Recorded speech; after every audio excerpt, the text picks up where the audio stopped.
Hello, I'm Miss A. Soma. In this video, we will talk about these two words. Tsuma, wife. Yome, wife. Both of them mean wife. Before explaining the difference, let me show you a picture of an entrance of traditional Japanese wedding ceremony. The sign reads Yamada family and Suzuki families wedding ceremony. The bride's and the groom's names are not listed here. This sign says the last names of the two families this wedding ceremony is for. In Japan's constitution, marriage is between two people, not between two families. However, in Japanese tradition, marriage means two families become one family.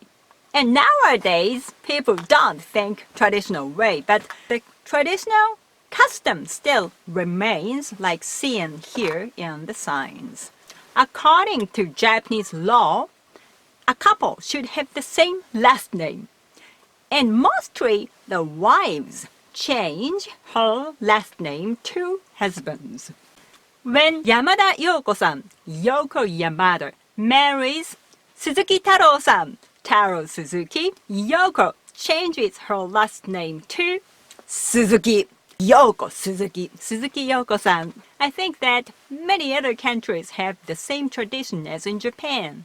And the members of Suzuki family call Yoko as the word yome.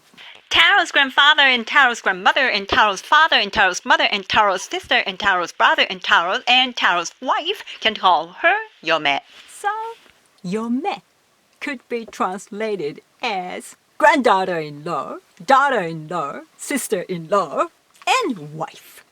So let's watch the example. どうも、山田の嫁でございます。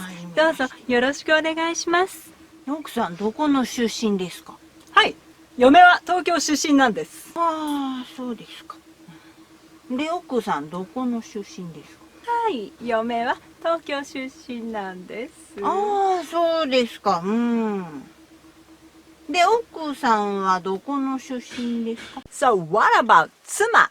In ancient days, tsuma meant both husband and wife, and boyfriend and girlfriend. But nowadays, it means just wife.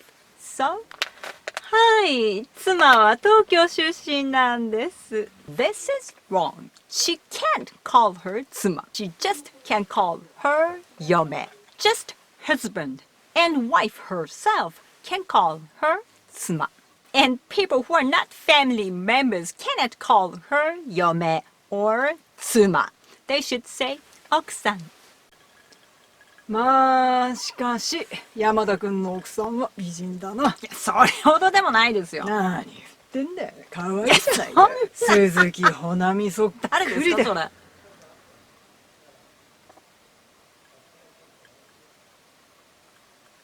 I have to say he doesn't think not much. This is kind of Japanese communication style. We don't praise ourselves, our wife, our husband in public. So when a husband changes his last name to his wife's last name, in this case, Taro changes his last name to Yamada Taro-san. What should we call him? Here we say Muko.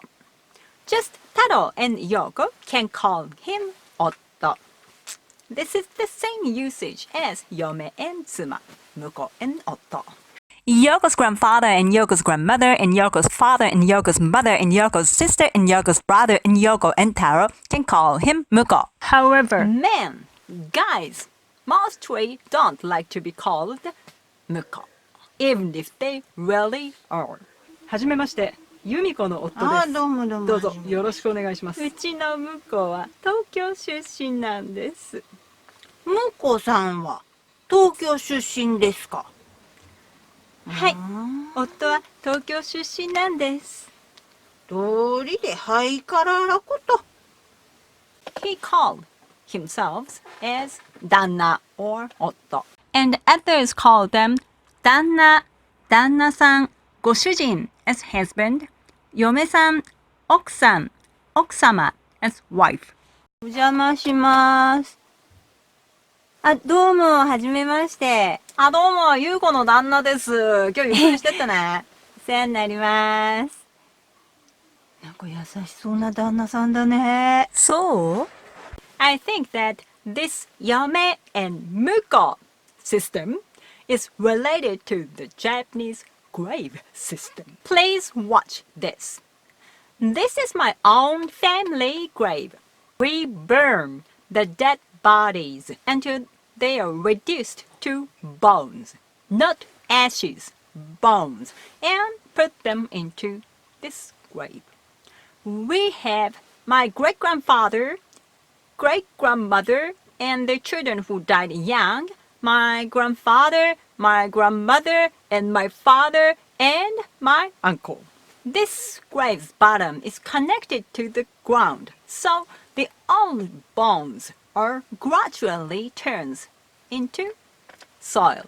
Very, very traditional style Japanese grave. So, graves are not for each person, it's for family. So, Yome and Muko are not just the last name thing. This is the issues related to their own burial. I mean, In which? graves you want to be buried after you die. Anyway, in what situation do a husband and a wife call each other otto, tsuma? And in which situation do they call each other yome, muko? Let me show some more examples. In a family event like funeral or another member's wedding, muko, yome is better. はじめまして、山田の向こうです。どうもどうも。どうぞよろしくお願いします。In a business setting or in a public document, otto, tsuma are better. すみません。ちょっと妻から緊急の LINE が。すいません。Yome sounds more casual. So, in a casual conversation, someone use yome. すみません。どうしたの？ちょっと嫁から LINE が。すいません。どうしたんだろう。 Children call the bride and the groom oyome-san, omuko-san. They don't use tsuma and otto.